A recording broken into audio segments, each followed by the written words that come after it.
दोस्तों, Bajaj housing finance का IPO एक टाइम पे मार्केट के सबसे डार्लिंग आईपीओ में से एक था। सब लोगों को लगता था कि अगर ये आईपीओ नहीं मिला तो पता नहीं मार्केट से पैसा बनेगा ही नहीं, और बाई चांस अगर ये आईपीओ मिल गया तो हम तो पता नहीं कितने करोड़पति बन जाएंगे।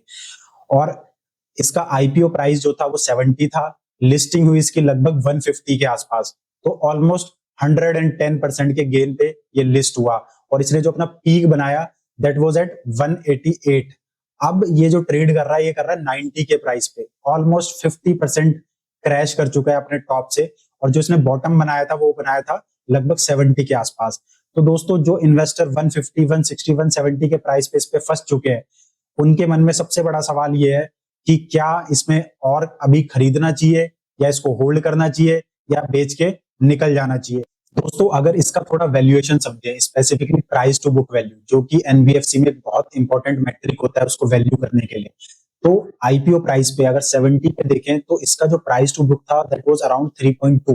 तो ये अगर 70 पे लिस्ट होता तो इसका उस समय प्राइस टू बुक वैल्यू होती 3.2, बट ये लिस्ट हुआ 150 के प्राइस पे, और इसने पीक बनाया 188 पे। तो 188 के अगर पीक पे देखें तो इसका जो प्राइस टू बुक वैल्यू था वो लगभग 6 के आसपास हो गया था, 6.5 के आसपास हो गया था। और अभी जब ये वहां से गिर के 90 पे आ चुका है तो अभी इसका जो प्राइस टू बुक वैल्यू है दैट इज अराउंड 3.5। तो दोस्तों, इस वीडियो में हम समझेंगे कि 3.5 के प्राइस टू बुक वैल्यू पे क्या ये एक वैल्यू बाय है या एक ट्रैप है।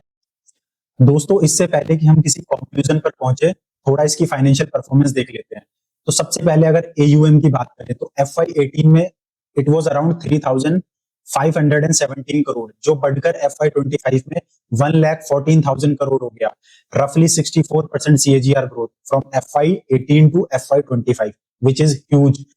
नेट टोटल इनकम की बात करें तो वो 59 करोड़ से बढ़कर 3,597 करोड़ हो चुकी है, around 80% CAGR growth. Profit after tax की बात करें तो वो 10 करोड़ से बढ़कर 2,163 करोड़ पहुंच गया है, ऑलमोस्ट 116% CAGR ग्रोथ। दोस्तों, अगर इनकी एफिशिएंसी की बात करें, ऑपरेशनल एफिशिएंसी की, तो इनकी एक्सपेंस रेशियो, मतलब ये कितना खर्चा करते हैं इतना प्रॉफिट कमाने के लिए, तो वो इनकी जो रेशियो है वो 74% से गिरकर 21% पे आ गई है। मतलब कंपनी को काफी ऑपरेटिंग लेवरेज मिला है, कंपनी काफी ज्यादा एफिशिएंट भी हुई है। आरओई भी इनका इंप्रूव हुआ है, 1 से बढ़कर लगभग 13% पर पहुंच गया है। और नेट एनपीए इनका लगभग ऑन एन एवरेज लास्ट 8 सालों का अगर देखें तो इट वाज ऑलवेज अंडर 0.2%, यानी एसेट क्वालिटी भी काफी स्ट्रांग है। और लेवरेज FY18 में 3x से बढ़कर अभी लगभग 5x पे है, और मैनेजमेंट ने गाइडेंस दिया है कि they will take their leverage to around 6.5 to 7, जो कि 2 साल पहले गया भी था।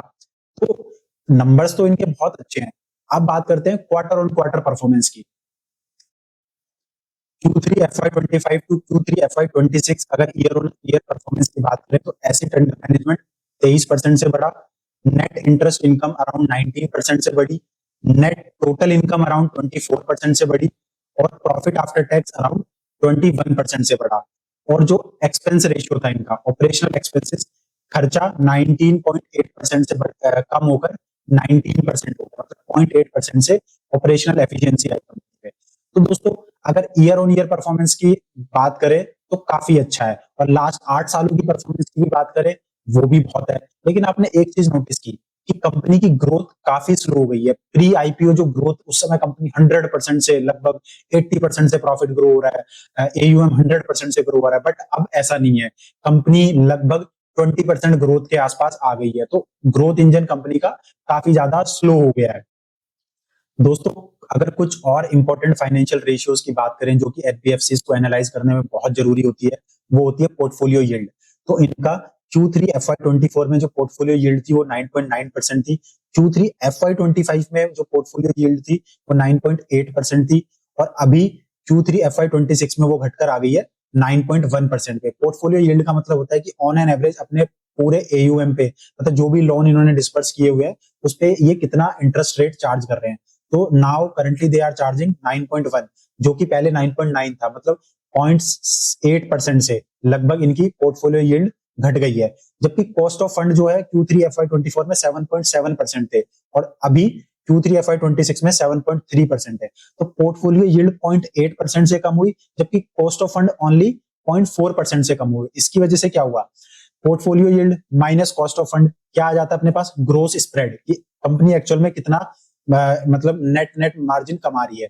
तो ग्रोस यील्ड क्या है, पहले 2.2% थी Q3 FY24 में, अब आ गई है 1.8% पे। तो मतलब क्या है, इनके जो ग्रॉस मार्जिन है वो काफी कम हो गए हैं, या इसको ग्रोस स्प्रेड भी बोलते हैं, वो कम हो गया है। एसेट क्वालिटी की बात करें तो मोटा मोटी बजाज हाउसिंग फाइनेंस में एसेट क्वालिटी की कोई प्रॉब्लम नहीं है, एसेट क्वालिटी इज गुड।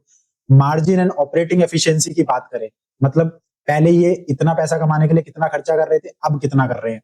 तो Q3 FY24 में जो इनका नेट इंटरेस्ट मार्जिन था दैट वाज अराउंड 4.1%, अभी क्या है 4%। तो नेट इंटरेस्ट मार्जिन भी थोड़ा सा कम हुआ है। अगर ऑपरेशनल एक्सपेंस की बात करें तो 23.2 से घटकर वो अभी कितने हो गए, 19% हो गए हैं। तो मोटा मोटी क्या है, ग्रॉस स्प्रेड इनका कम हो रहा है।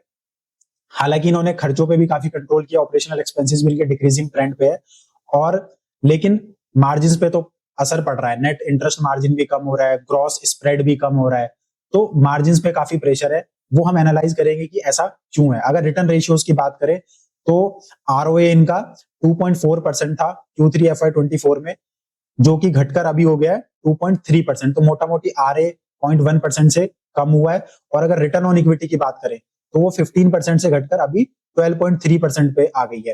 लेकिन रिटर्न ऑन इक्विटी कम होने का थोड़ा सा रीजन ये भी है क्योंकि अभी इन्होंने काफी ज्यादा मनी रेज किया था, जिसकी वजह से क्या है, इक्विटी रिटर्न ऑन इक्विटी कुछ टाइम के लिए थोड़ा ओवरहैंग रहेगा। आईपीओ के टाइम पे पैसा रेज किया था, तो उस वजह से रिटर्न ऑन इक्विटी 1-2 साल तक थोड़ी सी कम रहेगी as compared to previous years.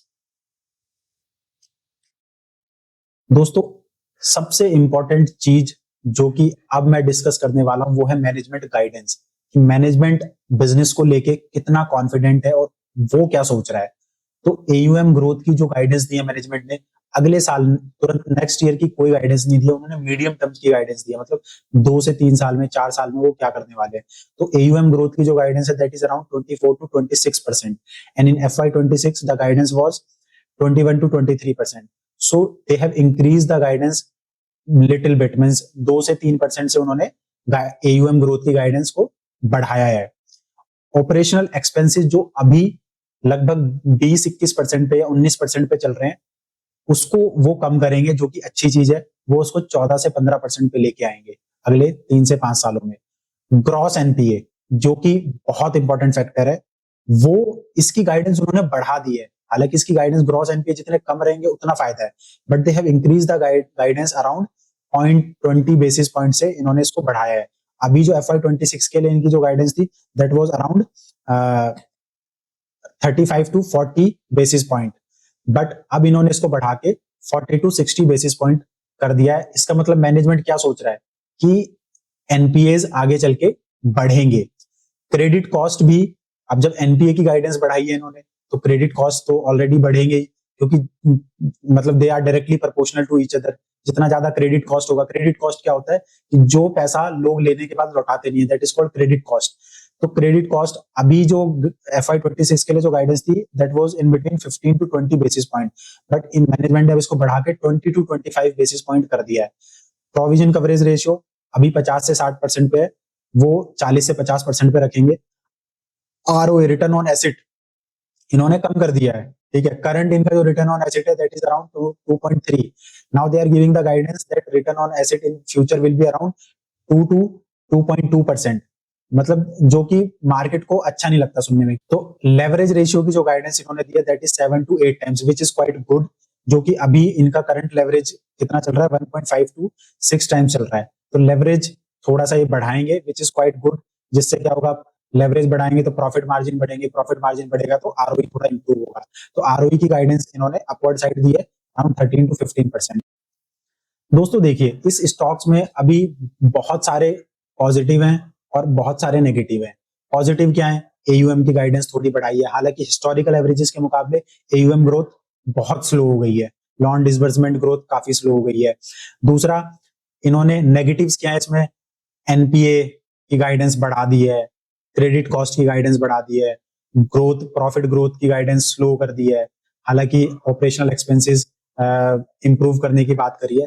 तो मोटा मोटी मिक्स तरीके की गाइडेंस आई है मैनेजमेंट की तरफ से। तो मेरे हिसाब से पहले के अभी जब मार्केट में आईपीओ आया था, तो जब ये 150 पे लिस्ट हुआ, तो लोग क्या है, इसका पुरानी पास्ट हिस्ट्री देख के, जो कि ये 80 90 100% से पहले ग्रो करता था, वो देख के मार्केट में इसका पैसा लगा रहे थे लोग, 150 पे भी खरीद रहे थे। बट इसकी रियलिटी अभी 1.5 साल बाद निकल के सामने आई है, और मैनेजमेंट ने बताया कि अब वो मीडियम टर्म्स में प्रॉफिट ग्रोथ लगभग 20% के आसपास रहेगा, एयूएम ग्रोथ 24-25% के आसपास रहेगा।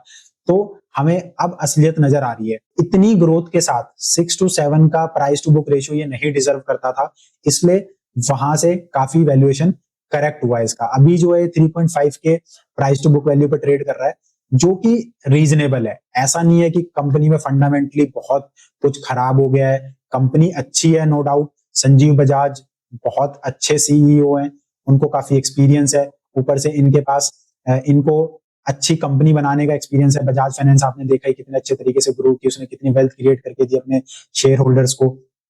तो कंपनी में ऐसा कोई प्रॉब्लम नहीं है।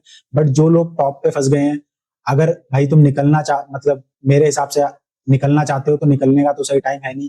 आप इसको 1-1.5 साल होल्ड करके रखो, तो प्राइस तो डेफिनेटली वापस आएगा, अगले 3 महीने में आएगा, 6 महीने में आएगा, वो दैट आई डोंट नो।